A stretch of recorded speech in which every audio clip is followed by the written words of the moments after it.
Hi, I'm Landon Witt from the Oklahoma City Real Estate Show. No one really wants to buy a home during the winter. It's cold, often rainy, and snowy. Not the time to be moving either. But hey, sometimes you just gotta do it. So here's your definitive guide to the 2019 home buying in Oklahoma City.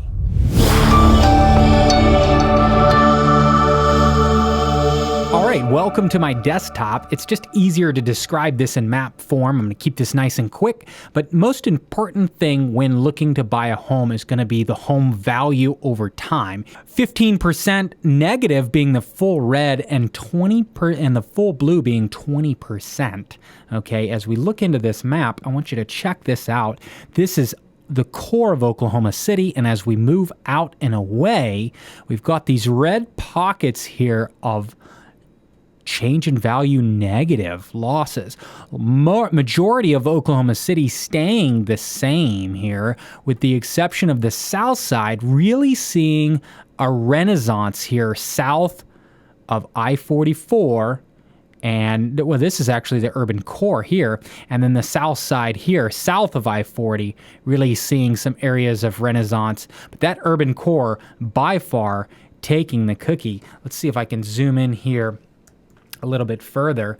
Okay, so yeah, we've got, you can see the areas of blue gaining, few pockets on the northeast side here losing value, but overall, even the northeast side experiencing gains in Oklahoma City. So just this overall map will show you what areas are increasing. Important thing to note here, let's look up here in the north, look at Edmond.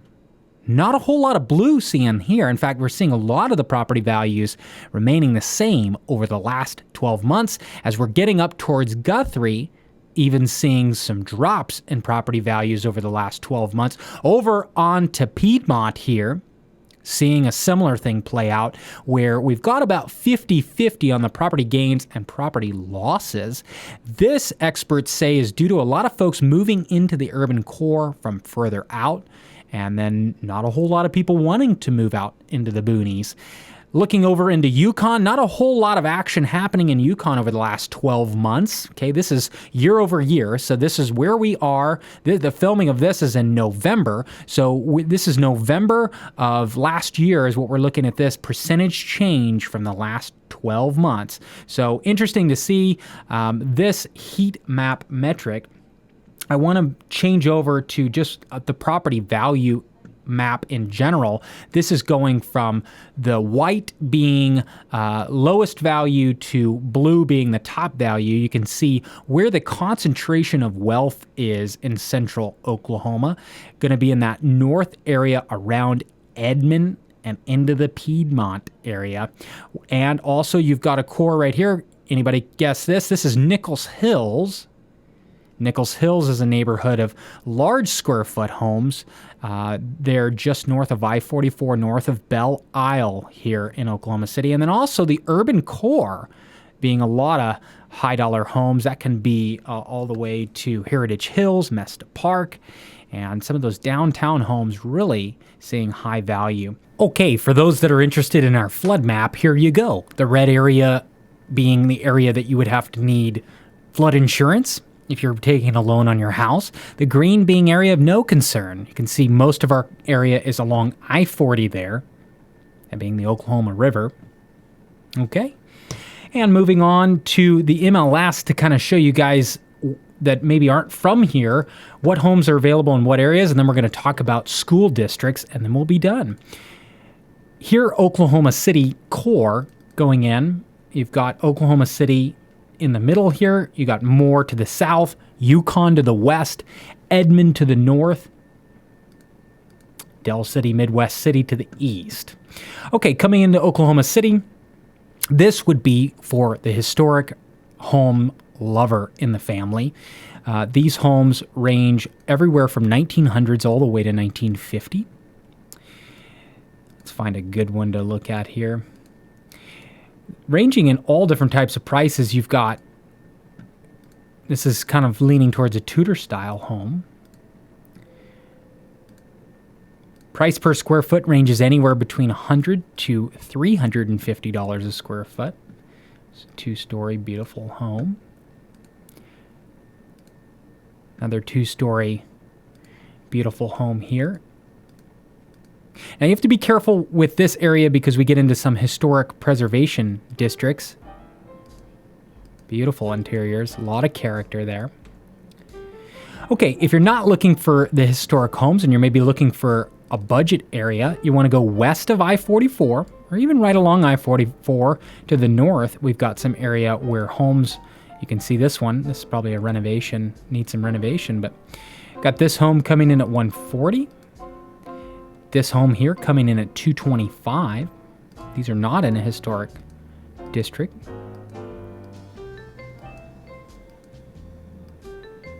Beautiful design.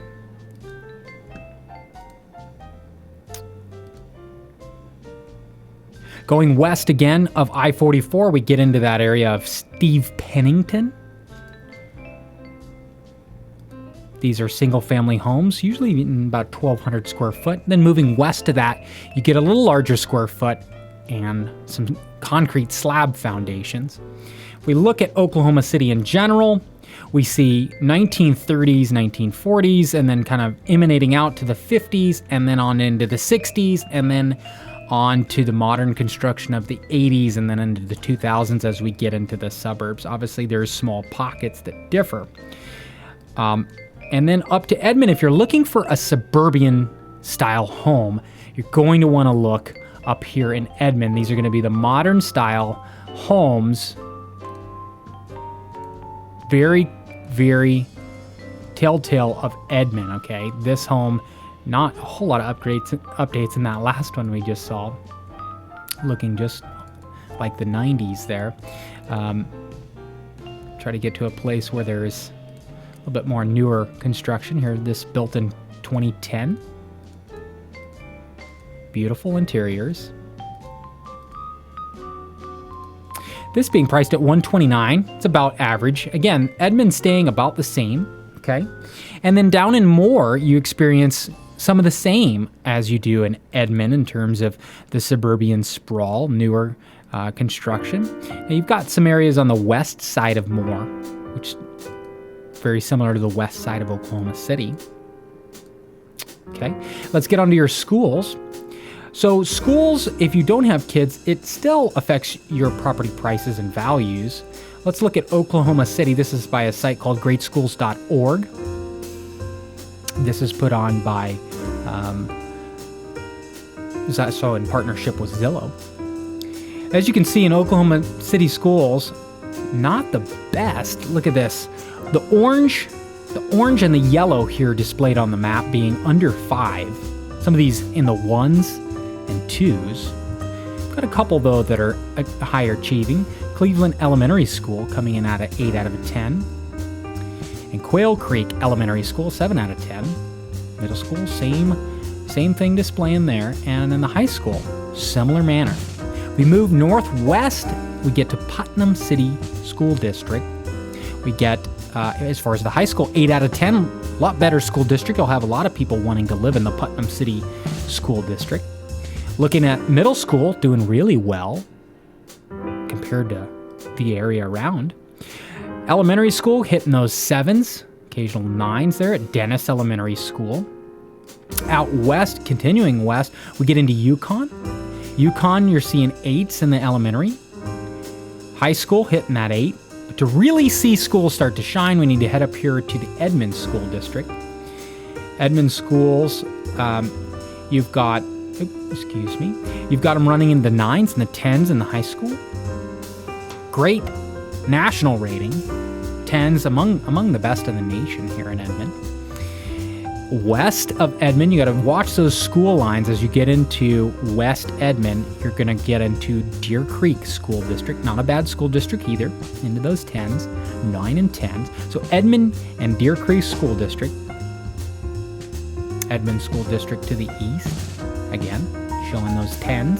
Now over to Piedmont. Piedmont, a 9 out of 10 in your high school, 8s and 9s in your middle school and elementary. So really, honestly, just in your urban core is when we run into the issue, which we see a lot of people go to the private school.